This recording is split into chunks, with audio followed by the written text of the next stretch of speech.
నేటి వాగ్దానము సామెతలు 27వ అధ్యాయం 27వ వచనం. నీ ఆహారమునకు మేకపాలు సమృద్ధి అగును.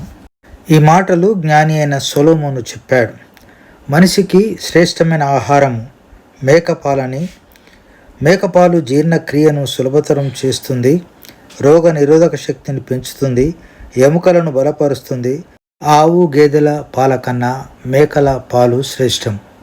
ప్రియమైన దేవుని బిడలారా, సమస్తమైన దుష్టత్వమును, సమస్తమైన కపటమును, వేషధారణను, అసూయను, సమస్త దూషణ మాటలను మాని కృతగా జన్మించిన శిశువులను పూలిన వారై నిర్మలమైన వాక్యమును పాల వలన రక్షణ విషయంలో ఎదుగు నిమిత్తము ఆ పాలను అపేక్షించుడి. ప్రేమ కలిగిన మా ప్రియ పరలోకపు తండ్రి, నీ వాక్యం అనే పాల ద్వారా మేము దినదినము అభివృద్ధి చెందడానికి, ఆత్మీయంగా బలపడడానికి సహాయపడమని యేసయ్య నామములో ప్రార్థిస్తున్నాం తండ్రి. ఆమేన్.